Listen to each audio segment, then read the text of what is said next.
नमस्कार, मैं हूं विवेक और आप देख रहे हैं प्रधानमंत्री। लोकसभा चुनाव का सबसे बड़ा शो कौन बनेगा प्रधानमंत्री, और इस पर देश ही नहीं दुनिया भर की नजरें टिकी हैं। और ऐसे में हम आपके लिए लेकर आए एक बेहद ही खास पॉलिटिकल शो, और इस शो में हम आपको 4 अलग अलग सेगमेंट दिखाते हैं। सियासत की सबसे बड़ी खबर से लेकर नेताओं के बवाली बयान और सियासत से जुड़ी वायरल तस्वीरों के साथ हम आखिर में दिखाते हैं फटाफट अंदाज में चुनावी 24 शुरू करते हैं आज का ये शो। सबसे पहले देखते हैं आज की सबसे बड़ी चुनावी खबर।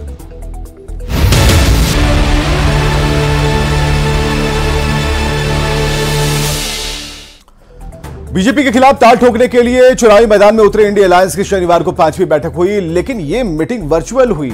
14 बड़े नेताओं की मौजूदगी में सवाल संयोजक पद का उठा तो नीतीश कुमार ने प्रस्ताव को इनकार कर दिया, साफ नकारा।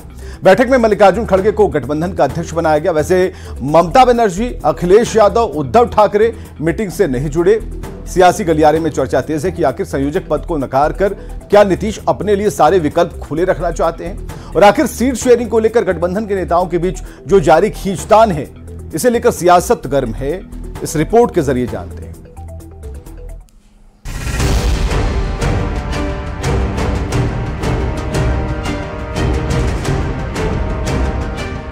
5वीं बार इंडी अलायंस के नेताओं ने बैठक की। शरद पवार, नीतीश कुमार, लालू प्रसाद सहित इंडी गठबंधन के 14 नेता वर्चुअली जुड़कर आगे की रणनीति पर चर्चा की।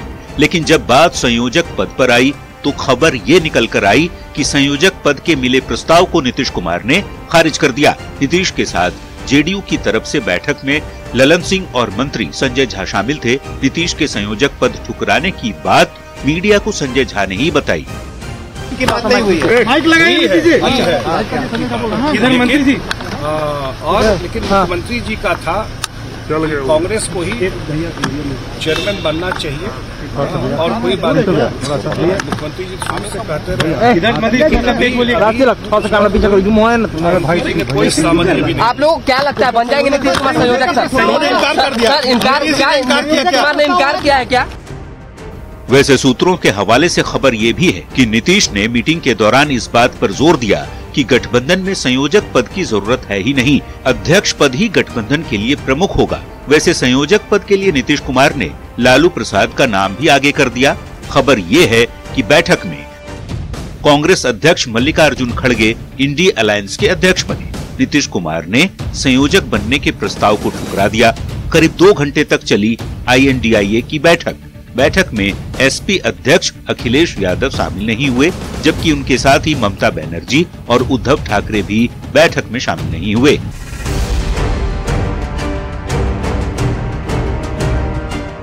विपक्षी दलों की बैठक पर बीजेपी तंज कस रही है। पार्टी के राष्ट्रीय अध्यक्ष JP नड्डा ने विपक्षी गठबंधन पर बड़ा हमला बोलते हुए इंडी अलायंस को वर्चुअल गठबंधन बताया। साथ ही उनके मोदी हटाओ के एजेंडे की वजह भी बताई। सुन लीजिए।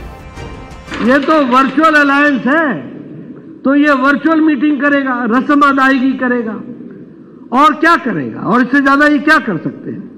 और मैं एक बात यहां ये भी कहना चाहता हूं, इनका एजेंडा क्या है? मोदी हटाओ, ये मोदी हटाओ, ये एजेंडा पकड़ा हुआ है। और मैं कहता हूं ये इंडिया अलायंस के 2 ही एजेंडा है। वैसे एक एजेंडा है परिवार बचाओ, और दूसरा एजेंडा है प्रॉपर्टी बचाओ। नड्डा ही नहीं, बिहार बीजेपी के अध्यक्ष सम्राट चौधरी ने भी नीतीश को लेकर विरोधी गठबंधन पर तंज कसते हुए कहा कि नीतीश जी को सपना दिखाया गया प्रधानमंत्री बनाने का, लेकिन बिहार की जनता जानती है कि नीतीश कुमार को आगे क्यों नहीं किया गया। उनको सपना दिखाया गया था कि आपको देश का प्रधानमंत्री का उम्मीदवार बनाऊंगा, नहीं बनाया। तो बिहार की जनता ये जानना चाहती है कि वो एनडीए छोड़कर गए थे, प्रधानमंत्री का उम्मीदवार बने, और उम्मीदवार भी नहीं बनाया। वैसे इंडी अलायंस में कुछ मुद्दों को लेकर ममता बनर्जी के नाराज होने की भी खबर है। नेताओं के बीच जारी मनमुटाव और मुद्दों पर विरोध के बीच नीतीश कुमार ने यदि संयोजक का पद ठुकराया है तो इसके पीछे नीतीश की रणनीति छिपी हो सकती है। ऐसा कर नीतीश अपने लिए सारे विकल्प खुले रखने के साथ ही अपनी पार्टी के लिए सीट शेयरिंग में सहयोगी दलों पर प्रेशर बना सकते हैं। वैसे आगे की रणनीति विपक्षी गठबंधन की क्या होगी, इस पर सभी की नजरें टिकी हैं।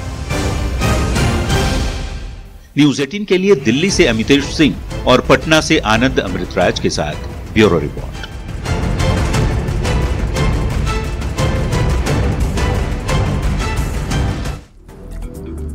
लोकसभा चुनाव में ज्यादा वक्त नहीं रह गया और ऐसे में बिहार सरकार की ओर से यह संदेश देने की कोशिश की जा रही है कि नौकरी और बेरोजगार का जो वादा किया गया था उसे जमीन पर उतारा जा रहा है। एक के बाद फिर रिकॉर्ड संख्या में नवनियुक्त शिक्षकों को नियुक्ति पत्र बांटे गए और पटना के गांधी मैदान में देश भर से पहुंचे नए शिक्षकों का उत्साह देखते बन रहा था। तो लगे हाथ नीतीश ने मंच से कह दिया कि बिहार के लोग दूसरे राज्यों में नौकरी करने जाते हैं, लेकिन अब दूसरे राज्यों से लोग बिहार में रोजगार के लिए आ रहे हैं।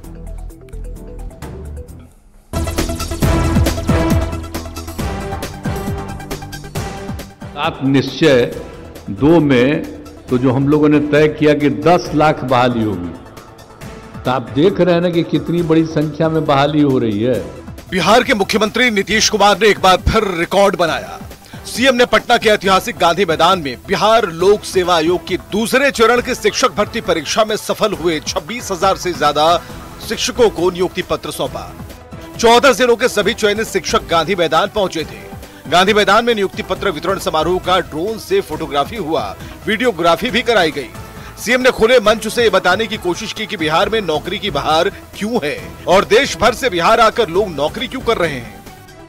कितनी बड़ी संख्या में बड़ी खुशी की बात है कि राजस्थान, हरियाणा, पश्चिम बंगाल, उत्तर प्रदेश, कर्नाटक, महाराष्ट्र, झारखंड, तेलंगाना, मध्य प्रदेश, उत्तराखंड, दिल्ली और चंडीगढ़ के लोग आए हुए। तो इतना सब जगह के लोगों को बहाली हो रही है, तो जो लोग बाहर से भी आए हैं उनका भी मैं स्वागत करता हूं और सब जम करके पूरा मेहनत करिएगा। गांधी मैदान के मंच से डिप्टी सीएम तेजस्वी यादव ने भी इस बात को दोहराया कि हम जो वादा करते हैं उसे जरूर पूरा करते हैं। बिहार में रोजगार हर हाल में पूरा किया जाएगा। वर्ल्ड रिकॉर्ड कोई सरकार आज तक देश में तो छोड़िए दुनिया में नहीं हुआ कि 70 दिनों के अंदर 2 लाख से ज्यादा एक ही डिपार्टमेंट के शिक्षकों को 2 लाख से ज्यादा नियुक्ति पत्र वितरण करने का काम किया गया। समय पर परीक्षा हुआ, समय पर परीक्षा हुआ, रिजल्ट आया, नियुक्ति पत्र वितरण हो रहा है और समय पर वेतन भी मिल रहा है। ये मामूली काम नहीं है। तो बिहार में नौकरी की बहार की बात इसलिए भी हो रही है क्योंकि पहले चरण में 1,20,336 लोगों की बहाली हुई। दूसरे चरण में 96,823 को नियुक्ति पत्र दिया गया। शिक्षक बहाली के दूसरे चरण में सफल अभ्यर्थियों को नियुक्ति पत्र मिला। बिहार लोक सेवा आयोग की तरफ से यह बहाली निकाली गई थी। दूसरे चरण में 1,22,000 वैकेंसी निकाली गई। कुल चयनित शिक्षकों में 51% महिलाएं हैं। बीजेपी छोड़ आरजेडी के साथ करीब 1.5 साल पहले सरकार बनाने के बाद खुले मंच से नीतीश और तेजस्वी ने इस बात का ऐलान किया था कि बिहार में 10 लाख रोजगार दिया जाएगा। ऐसे में चरणबद्ध तरीके से सरकार नौकरियां दे रही है और दावा अपने वादों को पूरा करने का किया जा रहा है। न्यूज 18 के लिए पटना से रजनीश कुमार के साथ ब्यूरो रिपोर्ट। झारखंड के सीएम हेमंत सोरेन को लैंड स्कैम में ईडी ने 8वां समन भी जारी कर दिया। इसमें उन्हें 16 से 20 जनवरी के बीच हाजिर होने को कहा गया और ऐसे में एक बार फिर झारखंड की सियासत गर्मा गई है।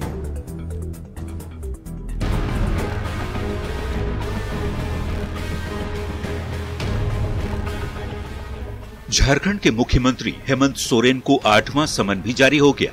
इससे पहले उन्हें 7 बार समन जारी हो चुका है, पर इनमें से किसी भी समन में वो हाजिर नहीं हुए थे। हेमंत सोरेन को ईडी ने 8 अगस्त को पहला समन भेजा था और 14 अगस्त को हाजिर होने का निर्देश दिया था। दूसरा समन 19 अगस्त को जारी किया गया, जिसमें उन्हें 24 अगस्त को पेश होने को कहा गया। तीसरा समन 1 सितंबर को जारी किया गया। 9 सितंबर को हाजिर होने का निर्देश दिया गया था। चौथा समन 17 सितंबर को भेजा गया। उन्हें 23 सितंबर को पेश होने को कहा गया था। 5वां समन 26 सितंबर को भेजा गया, जिसमें 4 अक्टूबर को पेश होने को कहा गया। छठा समन 11 दिसंबर को भेजा गया था। हेमंत सोरेन को 12 दिसंबर को पेश होने को कहा गया, जबकि 30 दिसंबर को आखिरी बार 7वां समन जारी किया गया था। इस बार उन्हें बयान दर्ज कराने के लिए आखिरी मौका देने की बात कही गई। इसके जवाब में मुख्यमंत्री हेमंत सोरेन ने ईडी को पत्र भेजा और इस समन को गैर वाजिब करार दिया। 7वें समन की समय सीमा गुजरने के बाद ईडी की ओर से कड़ी कार्रवाई की बात कही जा रही थी, पर इसी बीच ईडी ने 13 जनवरी को 8वां समन जारी कर दिया। इस समन में हेमंत सोरेन को 16 से 20 जनवरी के बीच ईडी दफ्तर में पेश होकर बयान दर्ज करने को कहा गया है। दरअसल ये पूरा मामला सेना की जमीन की अवैध खरीद फरोख्त से जुड़ा हुआ है। इस सिलसिले में रांची नगर निगम ने एफआईआर दर्ज कराई थी, जिसमें दस्तावेज में जालसाजी कर जमीन की खरीद बिक्री और आदिवासी जमीन पर अवैध कब्जे का आरोप लगाया गया था। ईडी ने उसी प्राथमिकी के आधार पर जांच शुरू की थी। Bureau report, news 18। और शो के इस सेगमेंट में देखते हैं बयान बवाली नेताओं के वैसे बयान जिस पर मचा है सियासी घमासान।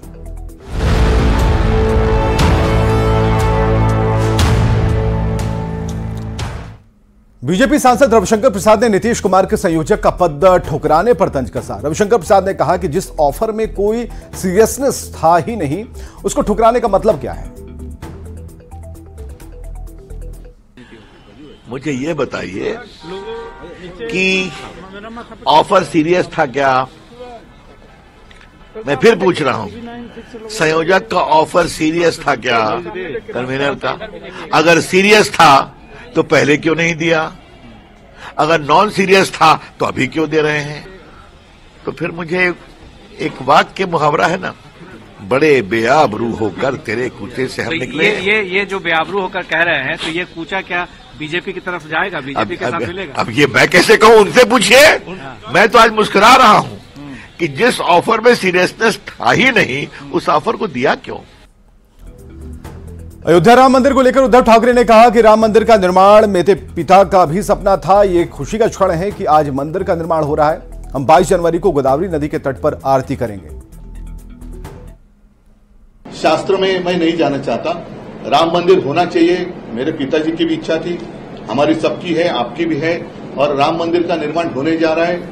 आनंद का क्षण है, तो खुशी तो मनानी चाहिए। मैं कोई पंडित नहीं हूं, मैं तो राम भक्त हूं, देशभक्त हूं, और राम मंदिर होने जा रहा है। उस वक्त तो दिवाली मनाई जानी चाहिए, और इसलिए तो हम राम मंदिर में जा रहे हैं। शाम को गोदावरी के किनारे पर हम आरती भी कर रहे हैं। सिर्फ दिवाली मनाने की बात प्रधानमंत्री कर रहे हैं, उसके बाद मराठी में जो कहते हैं दिवाड़, उसके ऊपर भी बाद में चर्चा होनी चाहिए। और अब ऐसी तस्वीरें जो सियासत के लिहाज से सोशल मीडिया पर वायरल हो रही हैं।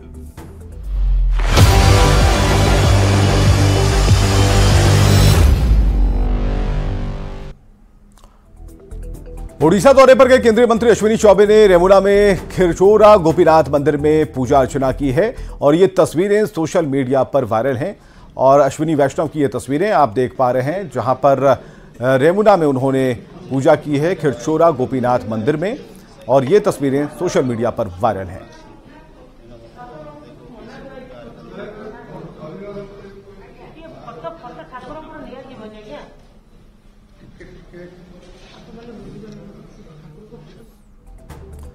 और मध्य प्रदेश के मंत्री कैलाश विजयवर्गीय और भाजपा विधायक रमेश मेंदोला ने इंदौर में स्वच्छ भारत अभियान के तहत मंदिर की सफाई की।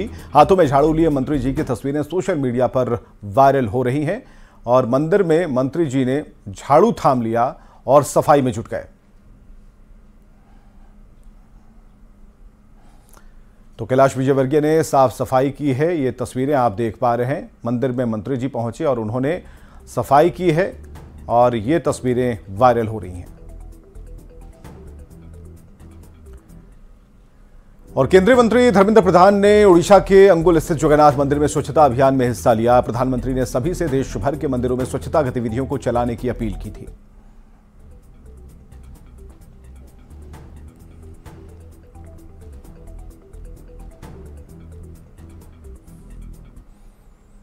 और तेलंगाना के सीएम रेवंत रेड्डी ने हैदराबाद में उर्स शरीफ के मौके पर दिल्ली के दरगाह में शरीफ हजरत ख्वाजा गरीब नवाज के लिए गिलाफे मुबारक भेजा है और ये तस्वीर भी वायरल है। तेलंगाना के सीएम की ये तस्वीरें जो कि वायरल हो रही हैं।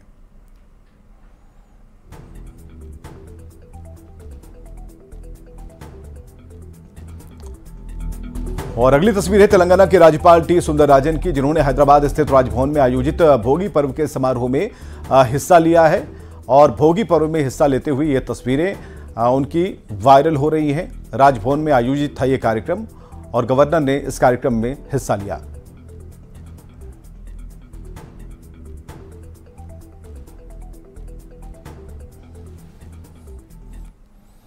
और आइए देखते हैं चुनावी चौबीसा।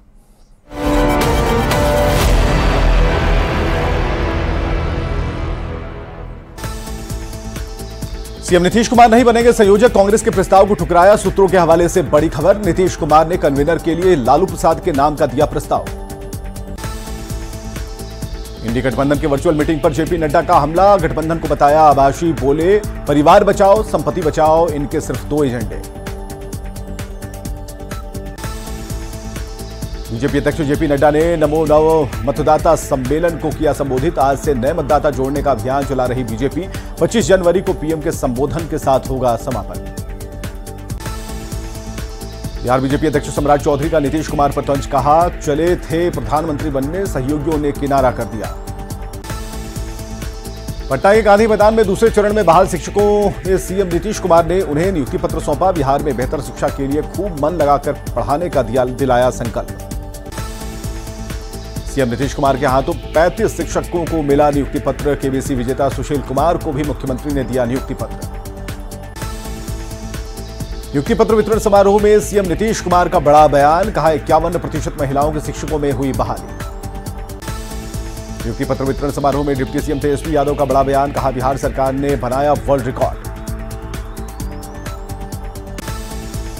कर्पूरी जयंती को लेकर गया में जेडीयू की ओर से आयोजित की गई बैठक, 24 जनवरी को मनाई जाएगी जननायक की जयंती। सीएम हेमंत सोरेन को 8वां समन, सूत्र के हवाले से खबर, ईडी ने पूछताछ के लिए 16 से 20 जनवरी तक का दिया समय। दिल्ली में जेएमएम और कांग्रेस की बैठक में झारखंड में सीट शेयरिंग का निकल सकता फॉर्मूला, दोनों दल अधिक सीट पर लड़ने के लिए जता रहे दावेदारी। गोरखपुर महोत्सव के समापन पर बोले सीएम योगी, यूपी से मच्छर और माफिया पूरी तरह से समाप्त। 22 जनवरी को हर घर मंदिर में मनाएं उत्सव, राम मंदिर के साक्षी बनना सबसे बड़ा सौभाग्य। सीएम योगी ने ग्राम प्रधानों से किया वर्चुअल संवाद, योजनाओं के लिए जानकारी स्वच्छता अभियान चलाने के दिए निर्देश। गोरखपुर महोत्सव के समापन के मौके पर विभिन्न क्षेत्रों में उत्कृष्ट योगदान करने वाले को सीएम योगी ने किया सम्मानित। 10 विभूतियां गोरखपुर रत्न से सम्मानित। बीएसपी अध्यक्ष मायावती को मिला प्राण प्रतिष्ठा का न्योता, मायावती ने स्वीकार किया निमंत्रण, लेकिन कार्यक्रम में शामिल होने में जताई असमर्थता। अमेठी दौरे पर सांसद स्मृति ईरानी, सांसद ने सुनी जनता की समस्याएं, अमेठी वासियों को राम मंदिर दर्शन के लिए दिया आमंत्रण। शहडोल में सीएम डॉक्टर मोहन यादव की जन आभार यात्रा, विकास की दी सौगात, आहार अनुदान योजना की राशि ट्रांसफर। अवैध बाल गृह के खुलासे के बाद एनसीपीसीआर अध्यक्ष की सीएम मोहन यादव की मुलाकात, भोपाल और इंदौर में हुआ था पर्दाफाश, बाल आयोग ने लिया था संज्ञान। रायपुर पहुंचे केंद्रीय मंत्री गिरिराज सिंह का कांग्रेस पर वार, बोले गौठान के नाम पर किया घोटाला, रामलला की प्राण प्रतिष्ठा का निमंत्रण ठुकराने पर बरसे कांग्रेस का पलटवार। कांग्रेस की बैठक में छलका चरणदास महंत का दर्द, सचिन पायलट के सामने कांग्रेस की बैठक में बोले विधानसभा चुनाव के बाद हम एक दूसरे से चुरा रहे हैं आंखें। लोकसभा चुनाव को लेकर जयपुर में बीजेपी प्रदेश कार्य समिति की बैठक, चुनावी रणनीति पर मंथन, सीएम भजनलाल शर्मा रहे मौजूद। प्राण प्रतिष्ठा का कार्यक्रम, आरएसएस बीजेपी का प्रोग्राम, राम मंदिर को लेकर अशोक गहलोत का केंद्र सरकार पर हमला, कहा आरएसएस बीजेपी के प्रोग्राम में कांग्रेस के नेता कैसे जाते। ख्वाजा मोइनुद्दीन हसन चिश्ती का 812वां उर्स, पीएम मोदी की चादर पहुंची अजमेर, बीजेपी के पदाधिकारी मौजूद। जयपुर में राष्ट्रीय इलेक्ट्रोपैथी दिवस पर सेमिनार का आयोजन, बतौर मुख्य अतिथि उपराष्ट्रपति धनखड़ हुए शामिल, सीएम भजनलाल और डिप्टी सीएम बैरवा रहे मौजूद।